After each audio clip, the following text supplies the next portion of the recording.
Earth Day might be a communist plot. Earth Day might be a communist plot. I'm not sure that's wrong. It at least rhymes with a communist plot, let's say. At least it's kissing cousins with a communist plot. Hey there, friends, fans, and foes of Dad Saves America. John Popola here, and I thought I would take this Friday to talk about something that, frankly, we all take for granted, including myself, and that, namely, is power and all the tech that relies on it. Everything in our lives relies on plugging this into that outlet and having it work. And the fact is, it is not as simple as we think, and it can all go dark a lot quicker than we realize. We got an example of that in Spain against the backdrop of Earth Day. And so what better way to kick off a look back on Earth Day and all the ways it can impact us for good and ill than from our good old former Vice President, Al Gore. The people who warned us, the scientists years ago, warned us of exactly what's happening now. Every night on the TV news, like a nature hike through the book of Revelation. It is absolutely insane. Look at the fires in this city, and they're going on in New Jersey right now. The fires, by the way, in New Jersey were set by arson. And as far as I know, all attempts to link climate change and specifically CO2 levels to extreme weather events haven't found much of a link. But this is the most used talking point from Team Gore. There's so many examples I could cite, but the solutions are way more available than people realize. We have alternative. It's a fossil fuel crisis, 80% of it. And yet the fossil fuel lobby blocks any practical solutions, and they're there. Solar electricity and wind electricity, batteries and EVs, that stuff is way cheaper now than the fossil fuel version. And it creates more jobs, it's cleaner, we can save the future, we can give young people hope. This is the progressive green vision. And frankly, nowhere on this planet has gone as far as Spain. In fact, last Tuesday, Spain was very proud to announce that on that Earth Day, they had achieved 100% renewable power on their national grid. We did it! Total green solution! There's just one problem that you've probably all already heard about, and that is, of course, that it all came crashing down.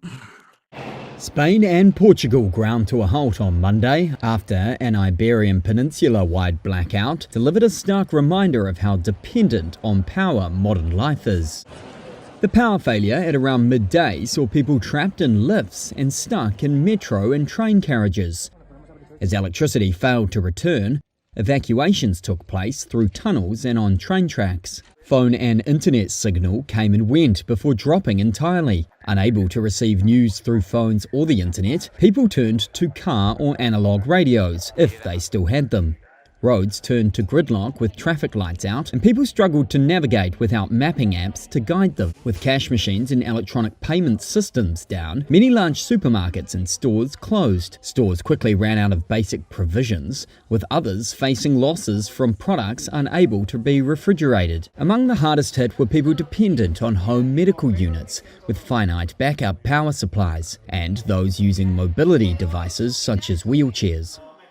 There is frankly nothing that touches everything we do quite like power, quite like electricity. Electricity, power, energy is the fuel of everything. It's the fuel of life. It's the fuel of us. When we eat food, we measure it in calories. Calories are a measure of energy. That's what they are. A calorie is a measure of energy. And electricity, well, that's the food of the mechanized world that makes 8 billion people on the planet possible, and a middle-class life with actual healthcare and transportation and telecommunications and YouTube videos. All of that relies on electricity. Reliable, affordable electricity, energy. And when that becomes unreliable, bad things happen. So the question, of course, is if Al Gore's right, and this is so great, and it's already cheaper than fossil fuels, what happened? We don't have the full story yet, but the picture is getting clear pretty quickly.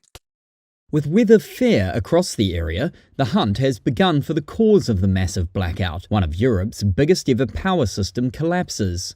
Analysts said the frequency of the grid dropped, triggering automatic emergency protocols. And pay attention, the frequency dropped. I'm going to come back to this a little later and geek out a little bit within the limits of my knowledge, but this frequency matter is a serious part of the puzzle. Data also shows solar generation, which accounted for the majority of Spain's electricity at the time, plunged by more than 50%. One industry source said there was not enough firm power like gas, nuclear, and hydro storage to handle the sudden fall. So this is the question you have to ask yourself. Why, if you're so committed to eliminating fossil fuels, would there not be enough nuclear? Neighboring France powers itself by 60, 70% plus nuclear power. What was going on in Spain? Well, like California, Spain was pursuing anti-nuclear as a strategy for reasons that are baffling. Spain has been aggressively phasing out nuclear power plants since 2019, planning to replace the 20% of electricity produced by nuclear with solar and wind energy. The Spanish government's decision closely aligns with progressive energy policies promoted across Europe, prioritizing immediate climate goals over grid reliability. Frankly, no one understands this. Nobody understands how you could even connect shutting down nuclear plants with climate goals. Nuclear is the most dense, reliable, carbon-free power generation we have ever concocted. It suggests that maybe this isn't really about carbon, but let's stay on this, shall we? Even the New York Times has to admit that Spain's success in renewable energy may have left it vulnerable. Indeed, it appears to have done so. They have been going around blowing stuff up.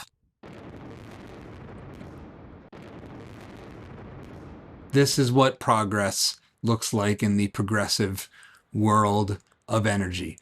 Destroying reliable sources of energy to stand up unreliable sources. And all of this reminds me of an experience I had over 20 years ago. The grid is very deeply connected in Europe, across Europe, and here in the US and North America. And so when I was living in New York City, working at Nickelodeon at the time, it was 2003. I'm on the 45th floor of 1515 Broadway. That is right in the center of Times Square. And the lights go out. And then my cell phone stops working. And no one can get any information. And after a little bit, we walk down 45 flights of stairs and start walking back to our apartment, myself and my then girlfriend, Lisa, soon to be wife. This was a power outage that took out the entire northeast of the United States and part of Canada. Thousands of people won't forget the night they spent trying to sleep or just stay safe, jammed onto the sidewalk outside Penn Station and on the steps of the General Post Office. They're praying for the first train home. Looters took to the streets in some neighborhoods overnight, and after more than 8 hours of darkness, America's largest police force was stretched to the limit. It began at 4:10 Thursday afternoon, a chain reaction power failure that swept the Northeast. Office workers poured into the streets, traffic lights went out, and gridlock gripped Manhattan. How would you describe traffic in the city right now? Chaos. Complete chaos. Thanks, Anthony. Look at how far-reaching this was. It was the entire northeastern region was without power. It was like we got a glimpse of being North Korea for a couple days. Complete blackout. This is the start of a disaster movie. Or friends of mine are getting ready to make 1 Second After, Bill Fortune's book about an EMP attack on the US. This was the closest to a simulation of that I think we've seen. And for some reason, these events seem to follow my family because a couple of years ago, the same thing happened here in Texas. And the reasons why point back to what's happened in Spain and what might become a fixture of increasingly less modern life if we let progressives have their way. In February 2021, a winter storm that swept through Texas caused one of the most severe power crises in American history. The cold weather created shockingly high electricity demands as people tried to keep their homes warm. But it also caused problems with the power supply, because power plants themselves and their supporting infrastructure weren't adequately protected against freezing weather. The result was that Texas couldn't generate enough power to meet demand. Instead, they would have to disconnect customers to reduce demands down to manageable levels. But before grid operators could shed enough load from the system, the frequency of the alternating current dropped as the remaining generators were bogged down, falling below 59.4 hertz for over 4 minutes. This image right here, it doesn't immediately make any sense, right? What are we talking about? We're talking about this frequency. What is this frequency? This frequency ends up being really, really important because the way electricity is transported over space is over power lines, over high voltage power lines. What that means fundamentally is that in order to get that power at the power plant to our home, it has to go through something called a transformer. These are these massive, basically sets of coils that convert the electricity into high voltage power, the amplitude, if you will, of this frequency of the electrons. Voltage is what pushes the electrons through the system. It is like water pressure for energy, for electricity. And so if you want to move that electricity fast, you want to get it across the state of Texas or across the country, you need high voltage to do it. And it is operating at a consistent frequency. That frequency in the US is 60 hertz. That's 60 times per second. We don't realize how important that number is, but it defines a lot of the way everything works. And you have to operate at that. It's like the heartbeat of the system. And you have to stay within this narrow range of just a 0.5 hertz to keep everything working. And if you go outside of that, everything starts to break. And if those big transformers break, you could be without power for up to 6 months. And 6 months is enough time for the total collapse of a society. And here's the thing about that. Those giant transformers that every electrical grid on this planet relies on, we don't have a lot of extras of those things. In fact, it's not clear to me that we could build them here in the US if we needed more. And so this is where the hardening of the grid and protecting the critical infrastructure of our society really comes into play. You want to talk about a crisis? That is a pending crisis. A sunspot can take our society down, and it is because of this graph, because of the requirements of this magical thing we have to operate at the steady 60 hertz. It might not seem like much, but that is a critical threshold in grid operations. It's 1% below nominal. Power plants have relays that keep track of grid frequency and disconnect equipment if anything goes awry to prevent serious damage. If the grid frequency drops below 59.4 hertz, the clock starts ticking. And if it doesn't return to the nominal frequency within 9 minutes, the relays trip. That means the Texas grid came within a bathroom break from total collapse. Let's take a step back and really help, just because this is so important. I want to play an extended clip from this great video by Wendover Productions, and we'll put a link to it over at dadsavesamerica.com that explains the way all of this works at the big picture scale so you can really understand what's going on. A fraction of a second to go, the electricity powering your lights, your air conditioning, your television, your refrigerator, nearly everything electric around you right now was water, gas, wind, or some other form of energy, potentially hundreds or thousands of miles away. If you flip a light switch in Los Angeles, that could cause a turbine in Washington to start spinning. Electric grids are considered some of the single largest machines in existence. They stretch across entire continents. And that's important. They really are a single machine. They are working in harmony at that 60 hertz. They're not merely a distributed network. They are connected. If you want to plug into the grid, you are plugging in to an engineered single system. But they're machines with absolutely zero slack. With water systems, for example, there's some extra supply in a storage reservoir at the treatment plant and some extra supply in the pipes connecting the treatment plant to your home. Supply only has to roughly match demand, but that's not the case with electricity. Your lights, your TV, your microwave, everything plugged into the grid uses electricity produced just moments ago. When forecasting demand, utilities need to factor in the hour, day, season, location, and plenty more.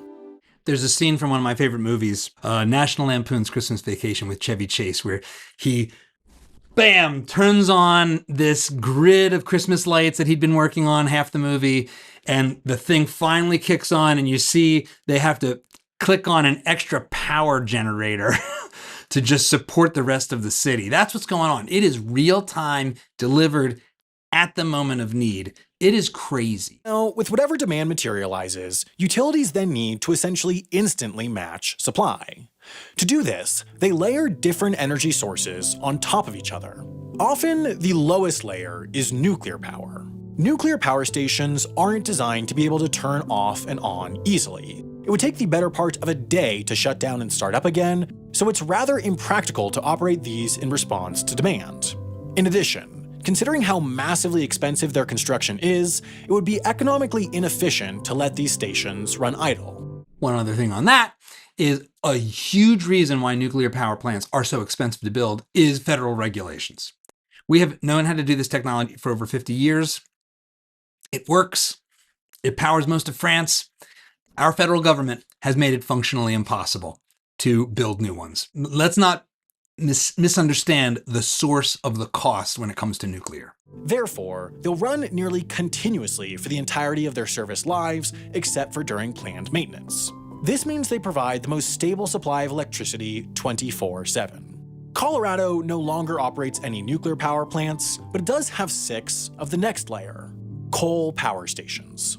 Like nuclear, most of these coal plants cannot be fired up quickly, as they take some time to get up to temperature, so utilities will also run them essentially continuously. Coal and nuclear combined typically fulfill what's called the baseload. Their continuous production essentially equals the valley of demand. They'll make the minimum amount of power needed at a point in the day. And you would think that if your concern was to maintain human flourishing and civil society and the functioning of hospitals and schools and transportation and life, if you don't like coal, dirty coal, replace the orange with the red. Replace coal with more nuclear. Virtually nobody that claims to care about climate says that. Virtually nobody. And certainly none of the governments around the world, including all of Europe and Canada and all the rest. So then, on top of that, utilities need production methods that can fire up and shut down far faster. They need to be able to produce the power to operate all those AC units in hot summer afternoons. The bulk of this job is completed by natural gas-fired plants. Of the 25 in Colorado, 13 of these stations generate using a simple cycle combustion turbine. This is the simplest means of turning natural gas into electricity. Much like a jet engine, the fuel is used to turn a turbine, which turns a generator, which produces electricity. Now look at that turbine. It is 3 people tall, and there's just thousands of these throughout the energy system.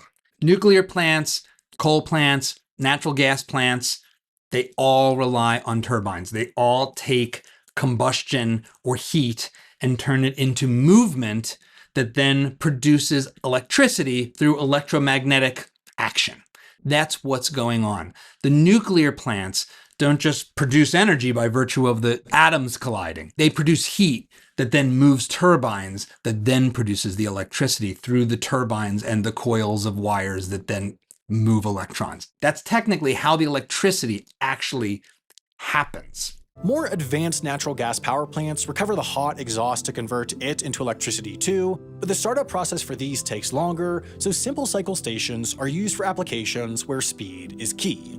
Most can reach full power within 15 minutes, making them an effective tool to respond to those short peaks in demand. Nuclear, coal, and natural gas are some of the more traditional means of generating electricity. Traditional and reliable means of generating electricity. Recent proliferation of renewable energy sources, though, has kickstarted a reinvention of this system of base load and peaker plants. That's because when wind and solar generating stations can make power, that power is essentially free, meaning there's essentially no additional variable cost to generate power once the panels or turbines are installed.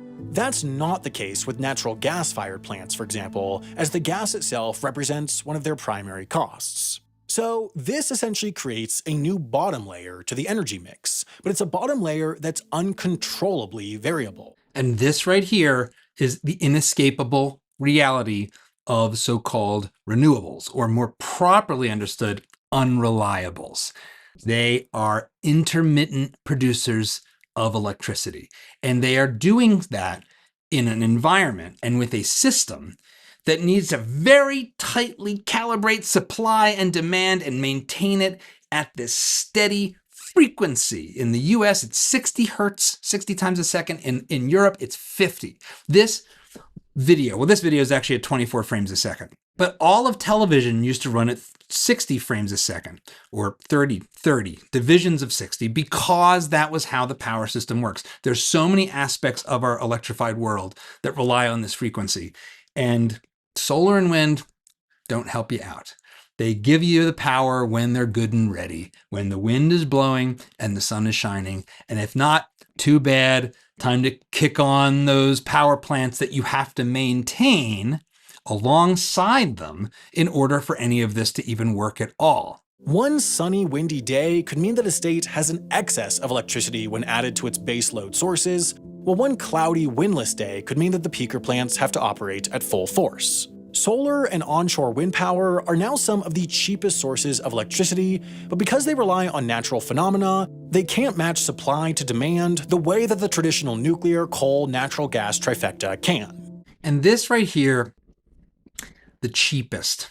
You will find this everywhere you look. I've spent all day looking at different videos across the political spectrum, people who are super pumped about all of this stuff. It's only cheap at that margin, at that moment, having already built these massively expensive wind farms and solar facilities covering vast swaths of land, far more land. They are the biggest consumers of land for any energy producing source. Nuclear can produce many times more energy on a tiny fraction of the land that solar especially, and wind consume. So even from an environmental impact standpoint, as far as disrupting natural spaces, it's not even remotely clear to me that these are a net positive on that ground. You have to cover massive swaths of land for this temporary power to work. But let's come back to what happened in Spain, and can be happening everywhere that goes whole hog for this.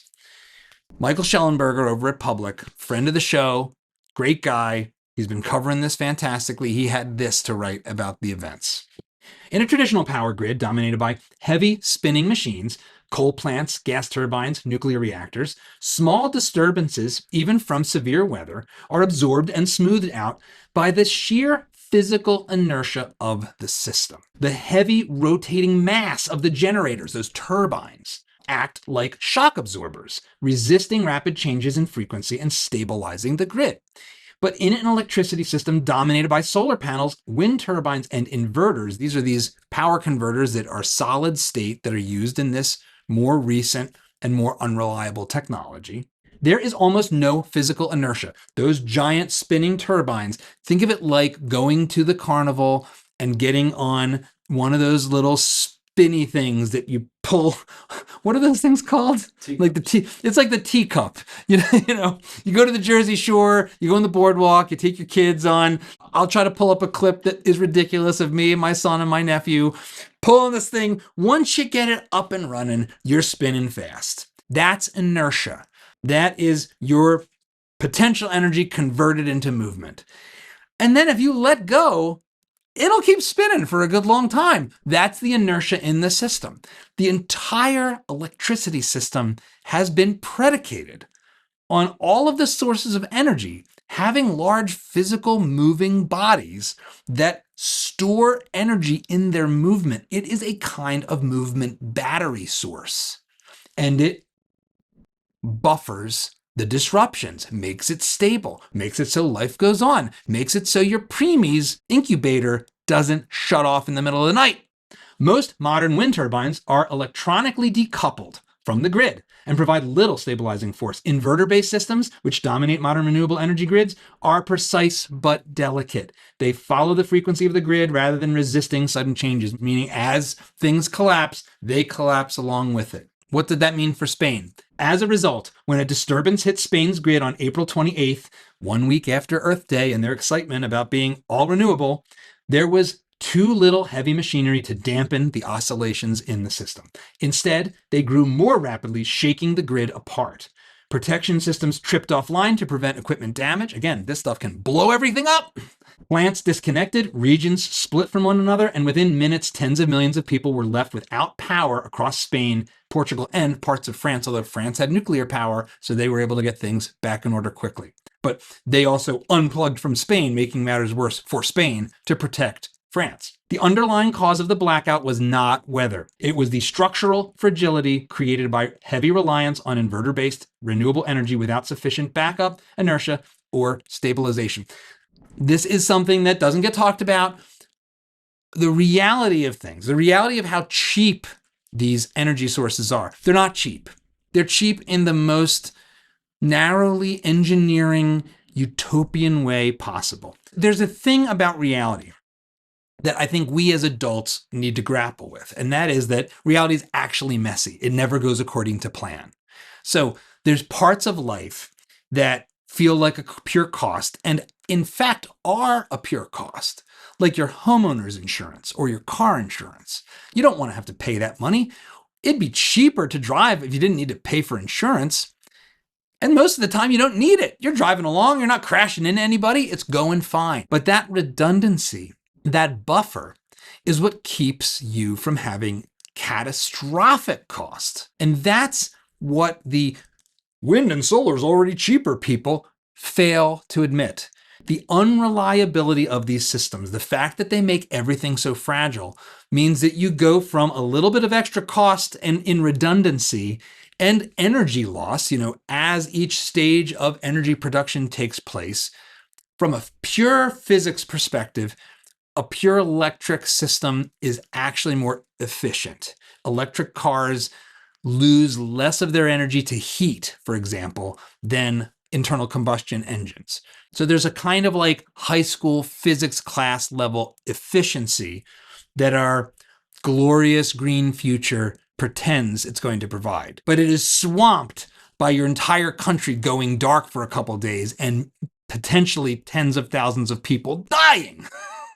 Not to mention the economic destruction that happens when that takes place. The plans, if we were in the middle of making a film in Spain, it would cost hundreds of thousands of dollars in lost work to have everything shut down that way. That is the thing that gets missed. Whenever you hear renewables are cheaper, know that they're lying to you. They're leaving all these costs that they impose on the future and on the rest of us out of their math. But alas, that doesn't matter for the global elite. And as we think about Earth Day, as we think about where we are and these grand visions, these apocalyptic proclamations, it's important to remember that the first Earth Day was in 1970, 55 years ago. And as you'll see, not a lot has changed. This planet is threatened with destruction, and we who live in it with death. The heavens reek, the waters below are foul, children die in infancy, and we and the world, which is our home, live on the brink of nuclear annihilation. We are in a crisis of survival. He, along with people like Paul Ehrlich, believed that we were not only doomed, but, as Paul Ehrlich put it, that to embrace nuclear power, cheap, affordable, abundant nuclear energy, would be like giving, and this is a nearly direct quote, an idiot child a machine gun. These are the anti-humanists. And whatever they talk about, they didn't want us to grow. Our Earth's population has doubled since these people were proclaiming calamity. Global poverty on this planet has gone from roughly 40% when this guy's talking, 1970, to under 9%. There are now more people on this planet living functionally middle-class lives with, well, except for periodic moments in Europe, with stable electricity for now, food, shelter, air conditioning, transportation, telecommunications, access to modern medical care. 4 billion. That's the entire planet's population in 1970. So we have doubled since then. No thanks to these people. This is a CBS News special, Earth Day, a question of survival, with CBS News correspondent Walter Cronkite. Good evening. A unique day in American history is ending, a day set aside for a nationwide outpouring of mankind seeking its own survival. Earth Day, a day dedicated to enlisting all the citizens of a bountiful country in the common cause of saving life from the deadly byproducts of that bounty, the fouled skies, the filthy waters, the littered earth. And here's an important thing to note about the environmental movement and Earth Day. In 1970, there was pollution. We had acid rain. We had cities like Pittsburgh and my home state of Pennsylvania covered in smog. We had litter. We had actual environmental problems. And along virtually every dimension, they have gotten better. The air has gotten cleaner. The waters have gotten cleaner. Yes, it's not perfect. We have like microplastics and we've got endocrine disruptors in the water and runoff into the Gulf. It's not like it's perfect, but it is actually better and cleaner by and large along the dimensions they claimed to care about at the time than we had then. But the CO2, also known as plant food, by the way, which has also greened the earth dramatically in the past 30 years, by the way, that has crowded out every other issue. Conservation, gone. Animal welfare, gone. They have all been sacrificed on the altar of climate change to devastating effects for everyone, including the actual environment that we, as stewards of God's creation, should care about. And who these people are hasn't changed very much. Its demonstrators were predominantly young, predominantly white, predominantly anti-Nixon. Often its protests appeared frivolous, its protesters curiously carefree. Nothing's changed. Just to shine a mirror on that from modern times, there's this. 5 years ago, we introduced a vision for social and ecological transformation big enough to save our planet, the Green New Deal. The critics jumped against it immediately.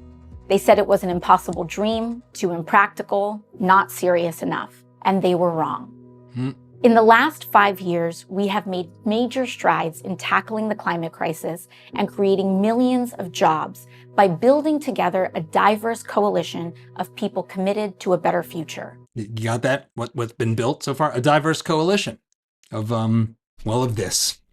From community organizers and frontline climate advocates to labor organizers and everyday working people, we are winning with a movement that rejects the dystopian future and is committed to building a new one. Notice that rejects the dystopian future wearing the Green New Deal mask on the cover of The Guardian.